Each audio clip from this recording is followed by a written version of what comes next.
এই যুবকরা যদি ফিরে না আসে, আজকে মোবাইলের উলঙ্গপনা, অশ্লীলতা, বেহায়াপনার উপরে জীবন উৎসর্গ করে দিছে। মদের নেশা এত মারাত্মক না, মোবাইলের আসক্তি বর্তমানে যে পরিমাণ, আমার চোখে দেখ।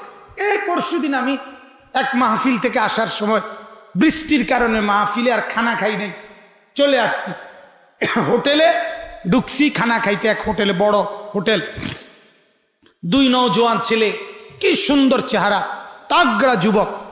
বিশ্বাস করেন আমি নিজ চোখে দেখছি, এই দুই চোখে। তারা ওই পোড়া মুরগি আর নান রুটি খাইছে দুজন, প্রায় 30-40 মিনিট হবে। মুসলমানের দুই ছেলে একটা সেকেন্ডের জন্য এই দুইজনের হাতে দুইটা বড় মোবাইল, এটার দিকে যে তাকাইয়া রইছে, আর এই মহিলা ছবি টবি এগুলো দেখতেছে, রুটি আর গোশত আন্দাজ করে কইরা, মানে এই এটার দিকে তো নজর, ওই আইডিয়া করে কইরা রুটি গোশত লইতেছে। একটা বার রুটিটার গোশতটার দিকে নজর দিছে না। নজর কিসের দিকে? এই জাতি টিকবে কেমনে বলেন? এই সমাজ টিকবে কেমনে?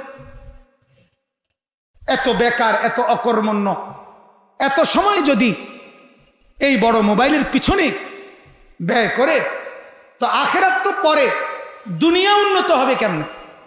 আমি তো বুঝি না। আমরা তো এমনি বুঝি না, এটাও বুঝি না। আল্লাহ তাআলা আমাদেরকে বুঝার তৌফিক দান করে।